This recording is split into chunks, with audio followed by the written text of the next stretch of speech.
And keeping a relationship alive during the war would have been tricky, I imagine, for many people. But a man from Somerset has found an incredible story about his own parents after uncovering a suitcase of love letters between the couple. Yeah, his name's Mr Gould. He was shocked to discover more than 200 pieces of correspondence from his parents, Grace and Les, following his mother's death. And he's now turned them into a book, as Steve Nibbs reports.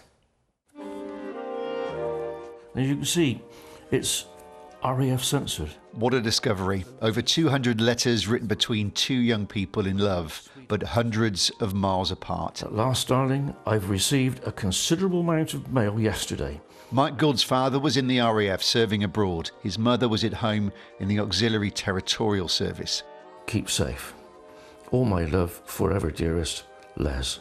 What did you think when you saw that? Very emotional, because they are real feelings of real people. Yeah, OK, my parents, but nevertheless, you know, it's the start of everything, really. He's a bluey. A bluey, very famous. Yeah, from Miss G. Chapman. And despite being apart for many years, Les and Grace got engaged by letter too. I don't think I could love you more. Well, my darling husband-to-be, I must say, cheerio for now, and your devoted wife-to-be is sending you all her love. I started reading all of them, and I realised that not only is it a love letter, but it's history. I've only a few moments before going on parade again, dearest. Mike had never seen any of the letters before. His parents rarely spoke of their time in the war, so he realised he needed to turn their real-life love story into a book called Reluctant Travellers. A relief that their story is in print. Yeah, I've changed a few things, of course I have. I mean, it's made it into a story.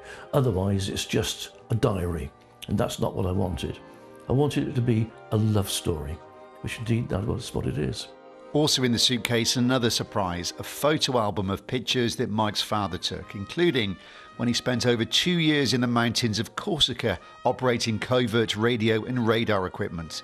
I felt he was very brave, to be honest with you, with the enemy on both sides of the island, basically having to keep their heads down, but also passing on the information from radio and radar. We've had such a lot of rain this week. Many of the letters, which also include ones from Les's mother, talk about everyday things like the weather and family illnesses. But at the heart is a love story of two people separated by war, but destined to be together. Steve Nibbs, BBC News.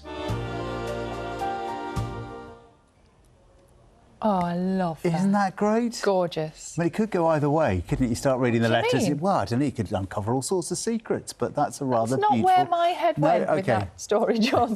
Guilty conscience. So. Right.